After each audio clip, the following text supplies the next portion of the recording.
Welcome to another exciting episode of Prepper Talk Radio with the man, the myth, and the legend, Shane Coles. What are you talking about? And our close and personal best friend, Neo, a.k.a. Paris Clough. And, of course, I'm Scott. You are listening to Radio for the Ready-Minded. And if you're watching, you can see there's a fourth talking head on the screen. And that is another Clough. That is Garrett Clough. Am I saying that right? That's right. Yeah. Hello. Thank you. Perfect. I get nervous when I see a new head and another person's on. I'm always like, hey, I say it, and then I'm like, oh crap, did I just say the wrong name? But I always double check. You've been on our lives before as a viewer, so this is exciting to have you on the other side of the camera. Yeah, well, I guess long time listener, first time caller, I guess, right? There you go. Well, welcome to the show. It's going to be a fun one, and tonight, want to remind you guys, listeners, if you want to help support the show and get better prepared, we're going to point out two things you can be doing. Number one, go to jasemedical.com and get your emergency antibiotics. Use the promo code PrepperTalk to save $10 when you buy, and you'll notice they're starting to do additional medications as well, so you can actually get your prescriptions fulfilled through there. And this is great because you can get ahead of the curve, meaning start stockpiling a little bit. Number two, I want to point out, if you're trying to figure out what's going on with gold and silver, if you're watching your 401k and IRA and all those other things go, you need to go learn about gold and silver. We've set up a special thing with our friends over at ITM Trading. So if you go to learn.itm, it's the letters ITM trading.com/Prepper Talk Radio, they're going to take care of you, give you a free consultation, help you understand the values of gold and silver, how to diversify, where to diversify, and how to get what you're looking for.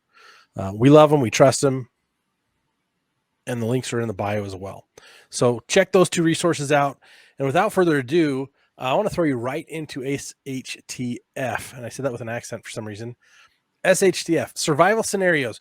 Let's throw you right into an urban survival discussion, because I don't think it's going to be too long before people are going to start experiencing this in some micro areas of the world, but more on a macro scale over the next 5 years. I think it's going to become more and more commonplace to have something like this happen.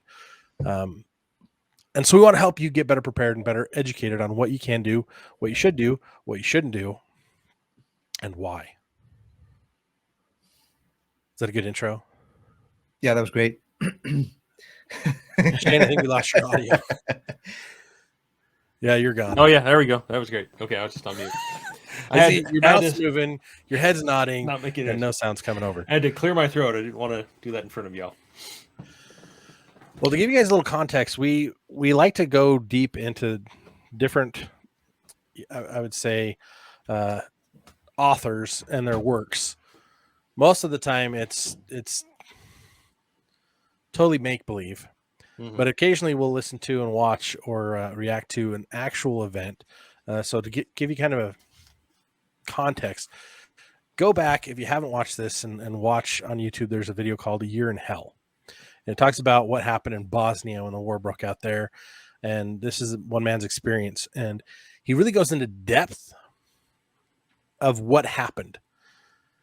And towards the end, he really gets into what he was doing to survive, as far as bartering, trading. Like 1 week he's trading bullets for beans, basically bullets for food, and the next week he's trading food for bullets, because while they're in this situation, they're also defending their homes, their families, and their countrymen.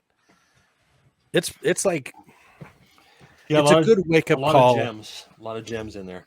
A lot of good gems in there.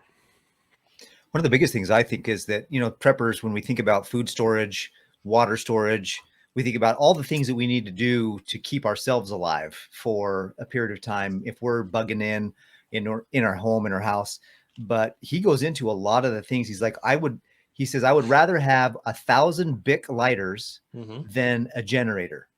And I was like, and then he goes into why. And he says that he would, because the tradability, the ability to trade those Bic lighters gave him way more access to different goods and services that he needed than having a generator on hand. And I thought that's actually something.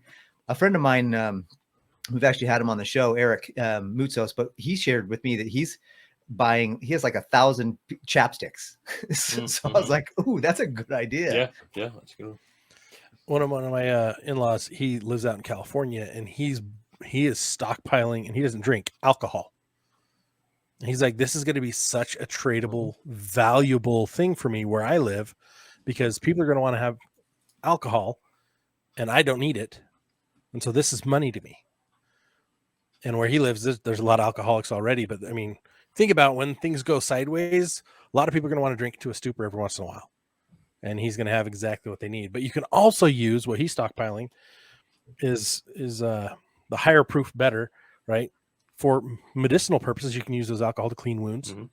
And it has an opposite shelf life, right? The older it is, the better it is, right? I mean, Right. I don't know And anything much about alcohol, but and there's different ways you can distill it into vinegars as well. So there's different things you can do, and which is tinctures and so fantastic forth. for hygiene. Yeah, that was one of the big things that I thought when he mentioned. He says that if there's anything you would want to stockpile up on, it's going to be hygiene related stuff, and being able to clean wounds. And because that was one of the big things that people died from is, of course, you want to protect yourself against starvation. But next to starvation, if you get a wound and it gets infected, it doesn't matter how much food you have. If you got an infection that's got growing in there, and you got to be amputated or some other serious issue, you can die from those things even with all the food you need. Yeah, that's one of the notes I took, actually. He said hygiene is more important than food because you can't hunt disinfectant. You can scavenge only so much, right? And in a long-term situation, everyone will resort to scavenging. Like, I don't care what doctrines you subscribe to religiously, you will get to a point where you're going to have to go out and look for things because there's nowhere else you can get it. And so as you're out looking for those things, what are you going to want? Obviously, you're going to want your foods. You're going to want your hygiene stuff as much, if not more, than anything else. Well, I think the thing that stood out to me right at first is that their government said everything's fine, don't worry, trust us. And then what happened? They if they weren't ready, it was too late. They had no chance to get any more prepared than they already were at the moment. So my first thought is, if I could have gotten out of that situation, gotten out of the city, because they were under a blockade, army blockade, they couldn't nothing in or out of the city for I think a year or so. Mm-hmm. So if you can get out early, we talk about strategic relocation all the time. If that would have helped in this situation, I don't know. But getting out of a city is always number one priority for me. Well, he talks about that in his recording. He talks about if they had a place they could have gone, it would have been better to go there. And now he's prepared for that. I think that's what he's talking about, is his current life where he's at. He already has that plan to do that. So, and I think even better is to get to that lifestyle where you're out of the town, you're out of the major population centers.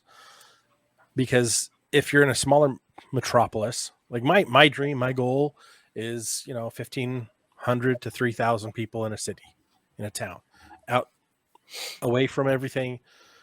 That's my ideal. My wife is like, no, I want 50, 60,000 people in our city. I want Walmarts on every corner. I want a FEMA camp. No, I'm just kidding. She doesn't want a FEMA camp, but she wants to be in that proximity. And I'm like, no. Oh, you went on mute there, Scott, or something.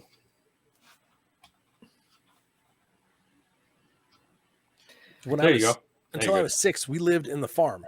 Well, not on the farm, but we lived next to a dairy. It was a small neighborhood up in Idaho, and I loved it. It was like idyllic.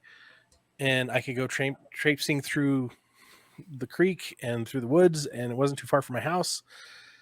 And then we got closer and closer to big cities. I ended up in Denver, Colorado, and I was just like shell-shocked the first time I walked downtown as a 7-year-old on a field trip, and I thought the buildings could topple on me at any second. They were hundreds of feet tall. I bet you felt claustrophobic. Shocked. What? Did you feel claustrophobic? No, I didn't feel claustrophobic. It's funny because I've never felt claustrophobic, but then also I never felt like I was never afraid of heights until I was building a treehouse and I almost fell out. And now I have issues with heights. That's crazy. And I was just like, well, there goes that. I think I was 15, 16. I was about 30 feet up no ropes tying me in. I know my brother's a professional rigging expert, so it's Quite like the treehouse. yeah, it was pretty sweet. And it was on right over a creek, and so I would have fallen into the creek, probably head first, and drowned. Like it would have been bad. And now I'm just like, yeah, the edge looks good from a distance. I'm not gonna walk near the edge. Well, he did talk about, Paris, you mentioned hygiene, but I think he said first thing, we always talk about the survival rules of 3. We talk about shelter, water, food, right? And then we go, at least I go after that, I go to safety, which just for me is firearm, self-defense, and so forth. He said right up front, number one thing you need to have guns and ammo. And he said, the more, the better. The more, the better. Couple thousand rounds each for every single weapon that you have, and at least a weapon for everybody in your group. And I found that really interesting because you find yourself in an urban area. The danger is the population, right? That's the biggest danger. It's not necessarily exposure or thirst or dying of malnutrition. It's dying of people coming after your stuff, right? So I'm kind of looking closer at that survival rules of 3 and maybe moving that number 4 for me up to number 1. If you're in that urban area, yeah. If you're in a more suburban or rural area, I think your priorities are going to change a little bit. Well, we talked about it in episode 273 about werewolf preppers. And one of the things he mentioned in there was that because they were in a suburban area where people were more accustomed to having stores readily available, they didn't have any stockpiles. They didn't have anything, but sometimes they just have guns and ammo, and their whole design is to go after and just take out the people that have stockpiled the food. Yep. And that's not, we talked about that. What he actually even mentioned it, kind of that mentality of mobs. And there was one area in his story where he was talking about how they could go and barter for goods and services, but it was dangerous. Too dangerous. Yeah. Because there were snipers that were out there trying to take people out. And so that's one of the things that I really kind of thought was cool about how he explained the scenario, is that he also talked about how they made up a defensive situation with their home. And they said that, the richer, nicer, more what we considered, like, for example, if I drove up to a gated community today, we would think that was a safer community because it's gated, it's more protected, they got all this stuff. But he said those were the first ones to go. And those were the first ones to get looted. So make your house look gross and ugly. Yeah. And have brick walls. Right? What did he say? He said plenty of guns and ammo and brick walls is how they survived. And their brick walls are different than our brick walls. Yeah, absolutely. Ours are brick walls with timber, and I shouldn't say timber. I should say twigs. Twigs, yeah. Sticks. On the inside of those walls. Theirs are brick walls with concrete, brick deep. Yeah. So there's a big difference in that. So it's like we've got brick facades mostly here in the United States. Unless you live in a home that's over 100 years old, then you might have 2 or even 3 layers of brick. But I really would love to get to where I've got a concrete home off grid, right? Yeah. And have steel plates I can just close, cover the windows as needed, and just really create a secured spot for my family. Now, as much as that sounds like I'm freaking out and crazy, that's not for prepping as much. It is idyllic for prepping, but it's just always been one of my cool goals. Like, I want this really cool compound out in the mountains, and I want it surrounded by trees, but I want it to be fireproof. Yep. Right. So that I don't have to worry about forest fires. And then it's also like awesome for prepping. Well, that way your entire home is a safe room, right? Certain people talk about having a bunker. I'm not all that fond of bunkers, but having a safe room to retreat to that is especially reinforced, bulletproof, and such that you can survive for a short period of time. But having your entire compound, like you say, Scott, or home out of brick, and having it bulletproof. And there are different ways to bulletproof a room. Sandbags, books, different layers. That way will stop bullets. I think that's really important to evaluate. At least have a certain room in your house where if you're in a more of an urban area, or even suburban area, and there starts to be gunfire, a place you can retreat to. I've got a basement, which is where we go, but to be above ground too, to have a firing position that is easy to defend and a safe place with. I've got a whole stack of sandbags, just no sand right now. So I need to have a pile of sand there I can fill sandbags with. Funny, because in one of the Doomsday Preppers episodes, a guy actually built a sniper's perch on the top of his house, and then he put sandbags. I remember that one, yeah. Around it on the inside.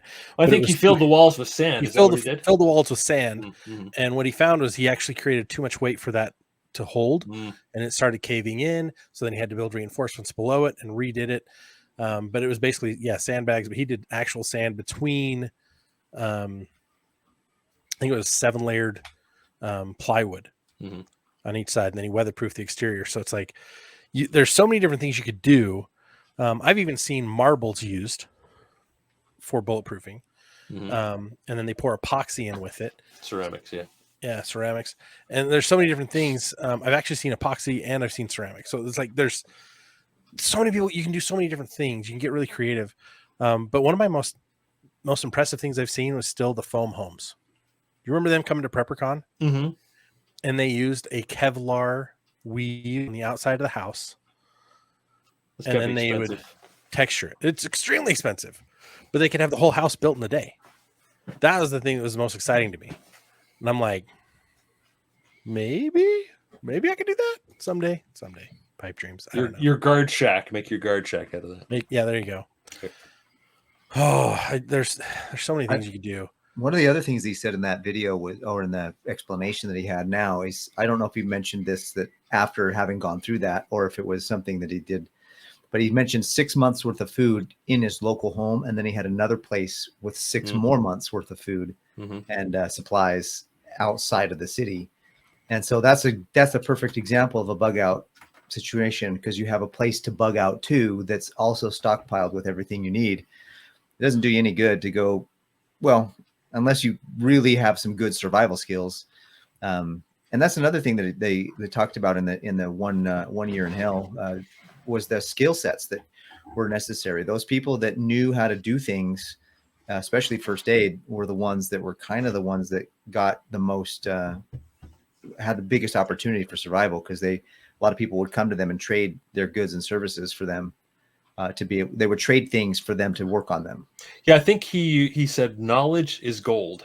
Was that exactly what he said? Knowledge is gold. Knowledge is wealth, and you need to know how to fix things or people. Yeah, things or people. And it's interesting, how many skills do most people have to fix things? Most people don't. I got nunchuck skills. Right? Okay, Napoleon. You got some sweet nunchuck skills. Dang it, teenage. I remember sweet skills.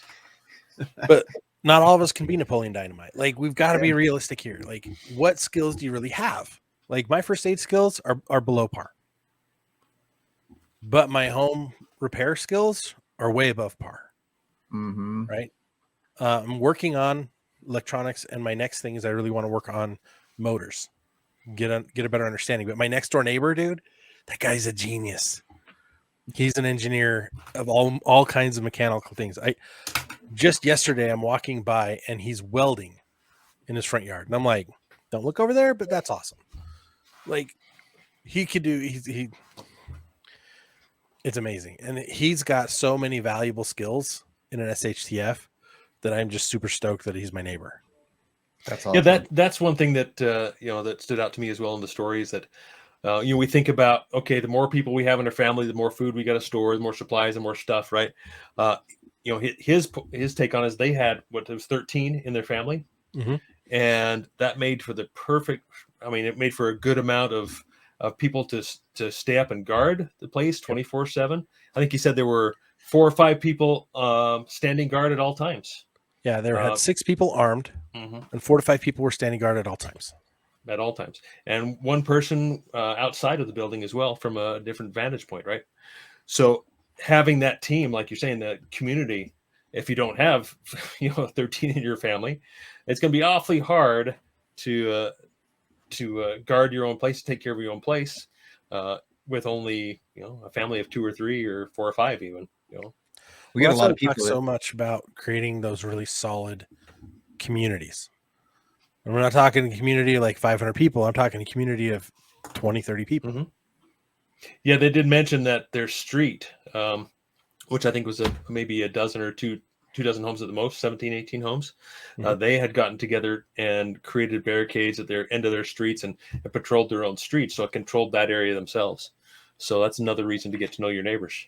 well, there's a lot of people that get on our chat and the group and everything talk about, no, you need to be the lone survivor. You need to be the guy that I'm not going to be with the community. And there's some, there's some pluses and minuses to that, I suppose. But this guy said very clearly that the guys that went at it alone didn't make it very long.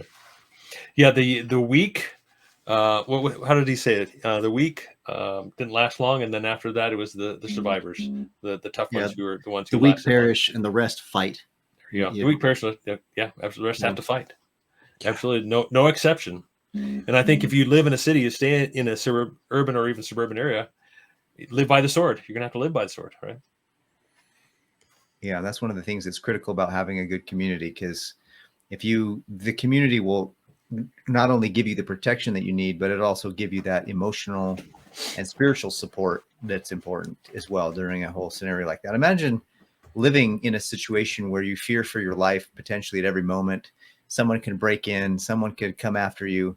I mean, that's a high anxiety, high stress situation. And so you've got to have some way to kind of release and relax. And they didn't mention anything in the story, but I'd imagine that you need to have, games for kids or just things for people to do to pass the time as well. So it's important to kind of think about that too, I think. Yeah, I think another important aspect that was mentioned is that within a few months, all the city trees were gone for firewood. They were all cut down, the park trees, the trees out in the common areas, and they were gone. So how do you, cook your food after a couple of months? He mentioned there was a guy who could make kerosene. I think it was kerosene, right? Yeah. And he always had what he needed because he knew how to make kerosene. What's funny, because I actually just heard a podcast where the guy talked about some of the most essential skills are being able to process crude oil into automotive fuel and oils. If you know that, you can survive anything. And I'm like, well, you can't eat it. But he brought up a couple different things, but like that was one of the things. He's like, nobody knows how to do that. That will make you the richest man in survival town, because everyone's going to come to you. Hey, we got to get this motor up and running. Cool, I can help you do that. What have you got for me? And it's like, we will get back to a barter system. We will be forced into a barter system, and the weak won't survive. And I'm not talking like just the physically weak. I'm talking the mentally weak are more of a danger than the physically weak, because a lot of the physically weak have built up so much mental strength through their lives, dealing with their infirmities, dealing with their challenges. Those I think are the people who are going to have a little bit of an advantage mentally, even though they can't do as much. I think they're going to have some sanity and be able to provide some sanity for those that are around them and with them. Yeah, that's something the video made me think about a bit, was that kind of fear and stress of maybe I don't know where my next meal is going to come from, but it's an entire different fear and stress of, do I have the security in place to make sure I'm not in a weak position or being hunted or something like that? And that can really take a toll on the mind and your mental fortitude, right? So that's something to consider. Is he mentioned it several times in the video, was the most important thing to him was weapons and guns and ammunition. And then after that was either hygiene items or food. Hygiene and then food. Right, because you're always going to have to get more of things you need. I mean, you just can't store up enough. So you have to be able to defend yourself, first of all, in the process of bartering for more, right? And be able to, like you said, there was a barter part of town, right? Barter town, Mad Max Barter Town. And it was just too dangerous to go there. So he'd only go there when he absolutely had to. So what's your plan? What plan do you have to get more stuff? He did say gold and gold in particular. He mentioned that he was able to barter and use all their gold, their family's gold, and get the things they needed. So I don't, yes, you can't eat gold, but for a time, you're going to be able to barter with it, and it's going to be money. And in this case, this lasted a year, and they had some outside help from the U.S. dropping MREs and so forth into the area. So it wasn't as bleak as it could potentially be. I think it could, even potentially be worse moving forward for us. If you're one of 10 where we people gonna get food running from? for that MRE though, that drops, like Yeah. you got to be That was- fast on your Yeah. feet. That was one of the points he made, is it was never enough. And Mhm. you didn't always get anything. And so it's like, how long can you go without?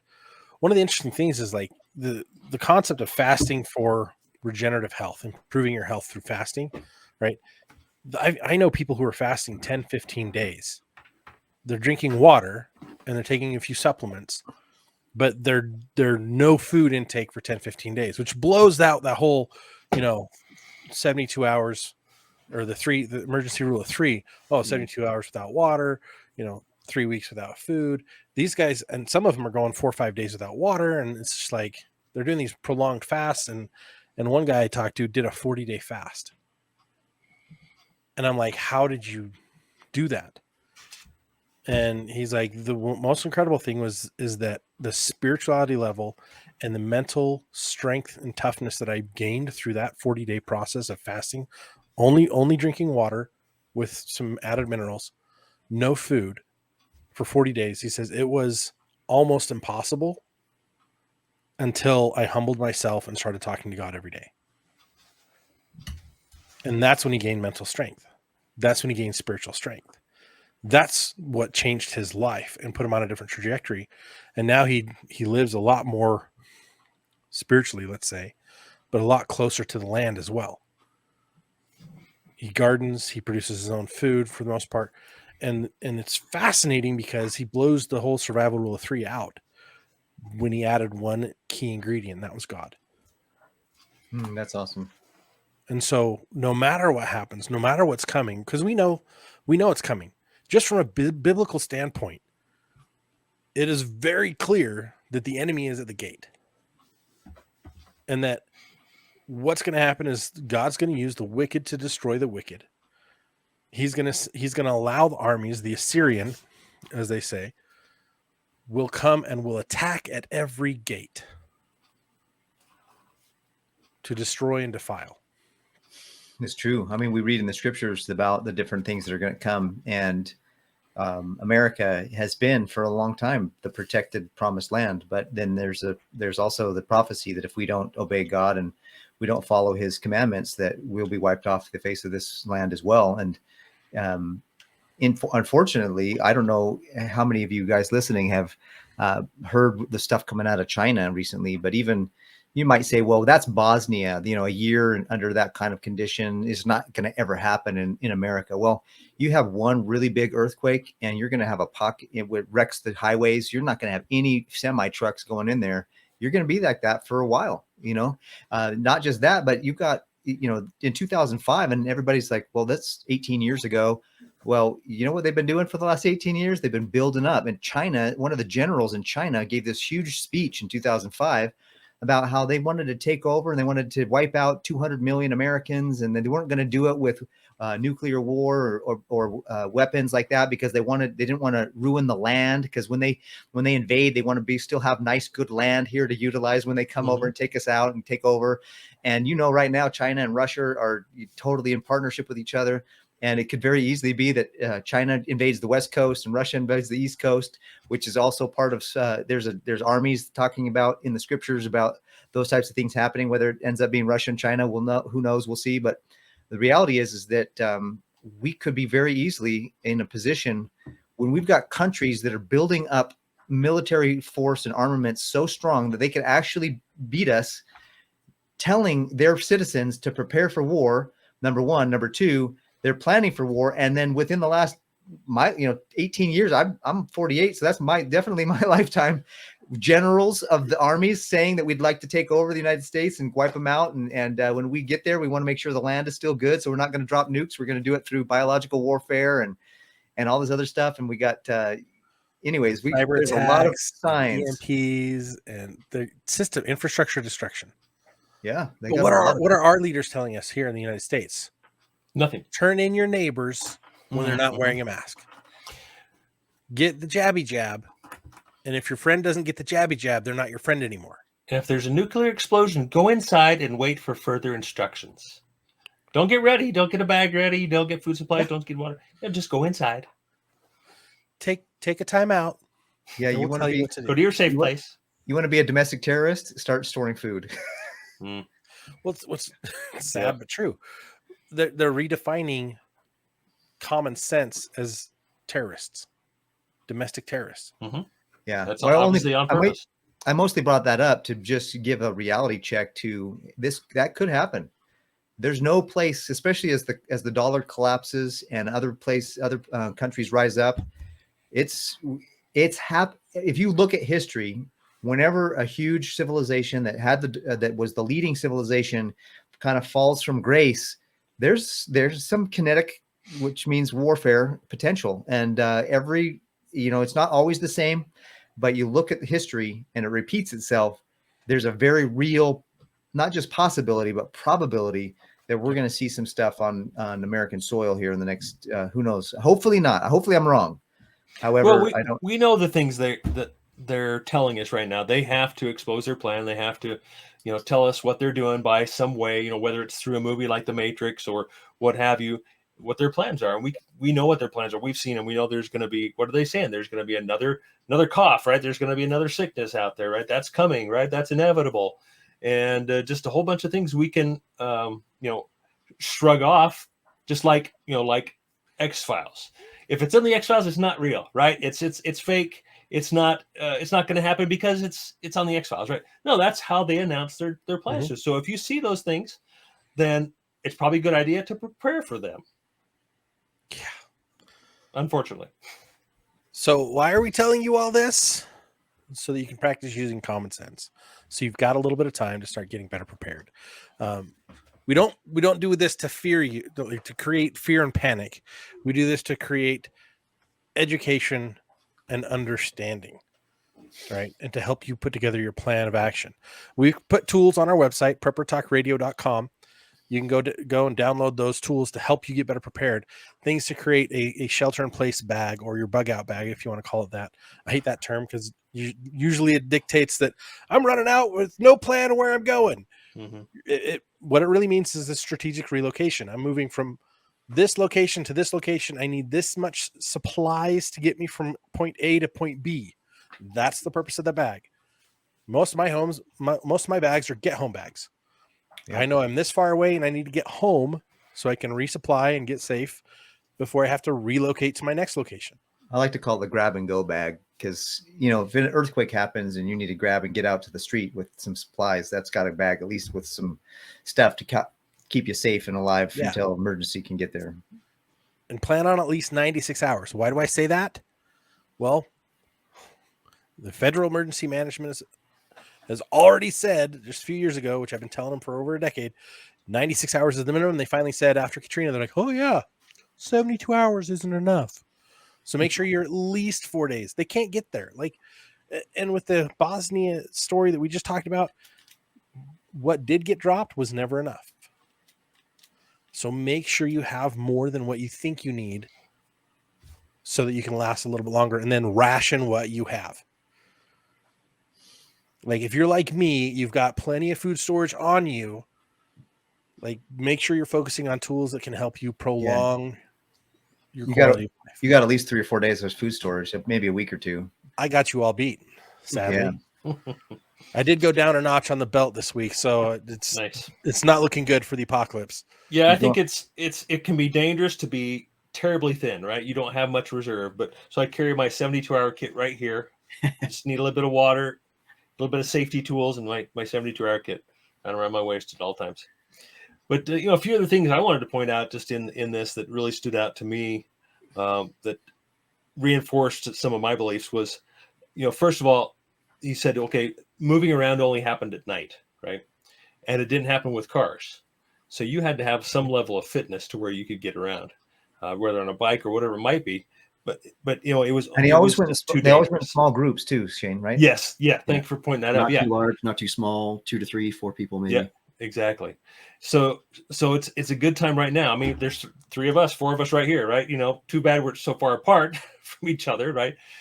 So make those connections now. I got brothers in the area.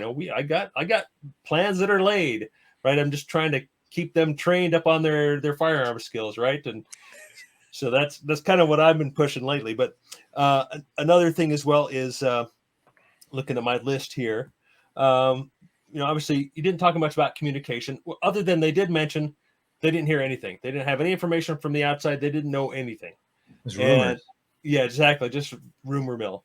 So if you can have some way to gather information, not necessarily two-way communication, but be able to collect information from. Isn't it one of the? Is it called the NOAA radios? NOAA. Yeah, NOAA. That's typical weather information, but I'm sure they could broadcast anything, obviously, on those. As long as you've got a good AM radio, right? Even if it's hand crank, you can tune in and hear the occasional broadcasts. And there's historically in war times, there's always been broadcasts at different times in the day in those areas. So you should be able to get something. Now, whether that's really your group trying to tell you the truth or just misinformation stuff, it might be one or the other. So that's why you've always got to have the best radio, which is prayer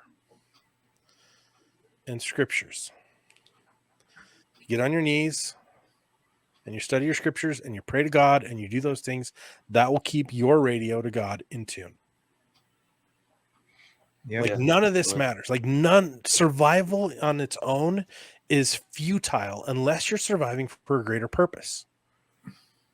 Unless you're trying to help usher in a greater and better world. It's completely useless.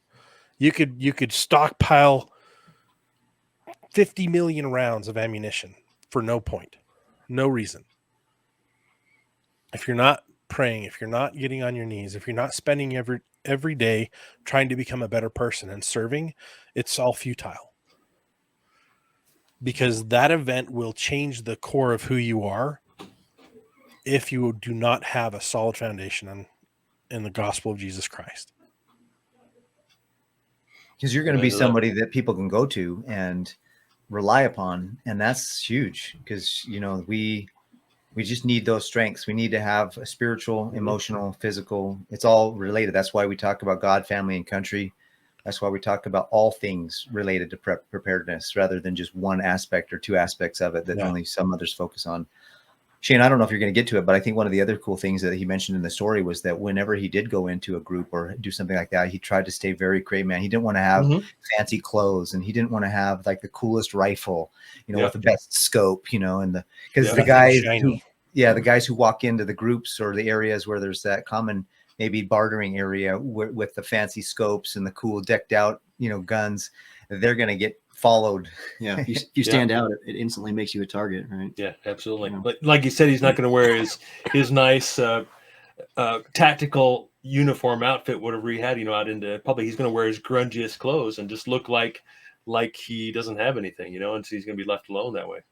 But you go out looking like, oh, look how good he smells, and he's all nicely groomed, and look at how clean his clothes are. That's pretty bad idea. If you fit in with all the bums on the street, you just lay down next to one of them, you blend right in, right? But not if you're dressed to the nines. Because I'm sure a lot of people want to say, I'm going to wear my fatigues, and I'm going to wear my all my armor and such, my bulletproof armor, and then all your gear and everything, your war belt, and just really you're going to really stand out, and you're going to be a target. No doubt about that. There's a time and place for it. Well, that's when you're patrolling your neighborhood, but if you're going outside of there, great man. Stan Pruitt, with Urban Survivors, he does a little course on becoming a gray man, and he basically teaches you to look like a bum.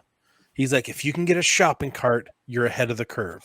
If you can get an overcoat, you're ahead of the curve. If you can find some dog crap and rub it on your shoulder, you're over the curve. Meaning it gives you a better chance to get through things because people don't want to be around you if you smell like garbage, right? Even if everybody smells like garbage, the one who smells the most like garbage is the least of the targets.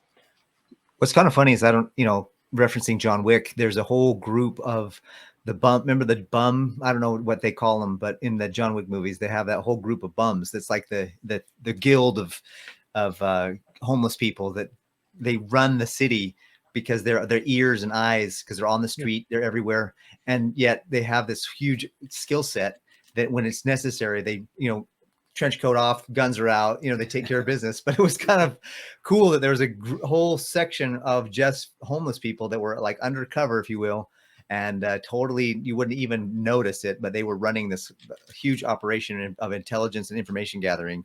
And it was kind of funny, but that's something that's real in a SHTF.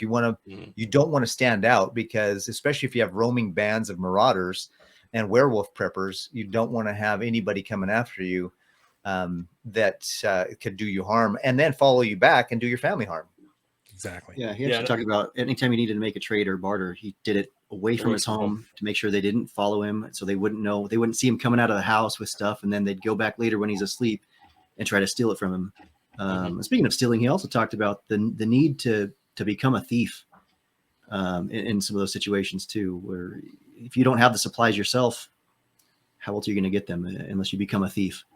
So, yeah, that's a hard concept to think about. it really is. Actually, my shirt is don't hurt people and don't take their stuff.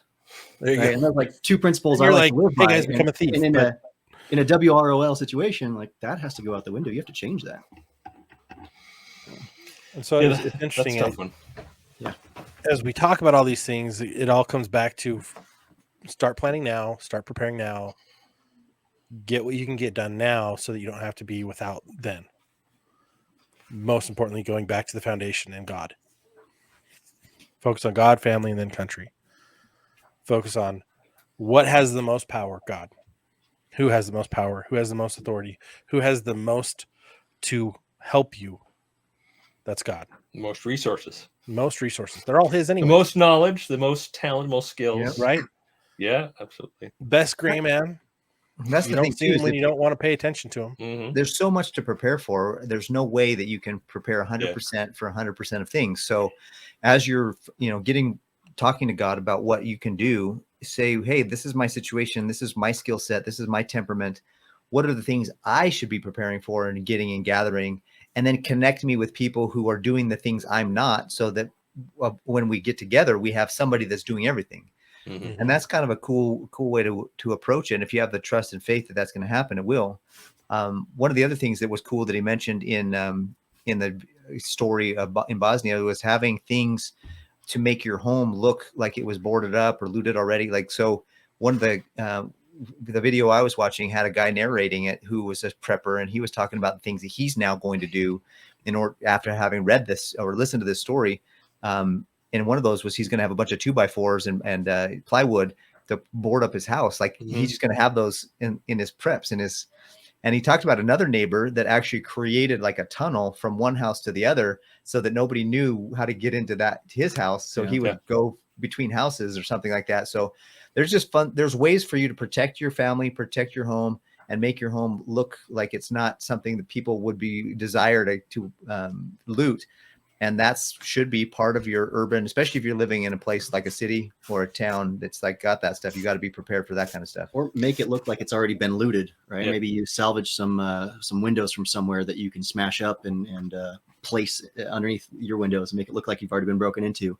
So I'll just make it look less attractive. So that makes you think about, okay, you're living in an apartment. So all of you guys that are apartment preppers, where can you relocate? Or where's your apartment situated? If you're looking for another apartment, can you find an apartment that's towards the back of the complex with zero access to major roads where you are, where it can be a little bit less in the limelight, so to speak? Think about those things. Think about where are places you can store additional resources and tools and stockpile anything you can stockpile. Because when your space is limited, you've got to get more creative. And we can't give you the answers. The answers have to come to you from God. But some of you are listening and you're like, well, I'm not going to get guns. I don't feel like I'm supposed to get guns. I was prompted by God not to get guns. Great. Okay. Yeah. And for validation's sake, do that. Because if God told you, I can't tell you otherwise. My job here is to help you guys do what you've been prompted to do. I should say, correction. Our job here is to help you do what you've been prompted to do. And if you're trying to get better prepared, listen to all of our episodes, go back and download them all to your device and just put them on play while you're getting things done. We have so many different guests that we've brought on through the years that give you great insights of things that might be able to solve a question you've had weighing on you for the last month. So go listen to all the podcasts. If it's been a while, if you're a brand new listener, welcome. Start wherever you like and hit them all up. And if you're like, I still have questions, guess what? Every Wednesday night, 6:00 Mountain Time, we do lives. And we're about to do one tonight. So make sure you connect on Facebook with us at Prepper Talk Radio. Make sure you go to preppertalkradio.com. We've got links to all the places you can listen to the podcast. And then make sure you're following us on YouTube so you can be part of those lives. And thank you for being part of the community. We want you involved. We want to help you get better prepared. We want you to stop being scared and just be prepared. Thanks for tuning in this week and not just tuning out. We'll catch you on the next episode. Take care, guys. See ya.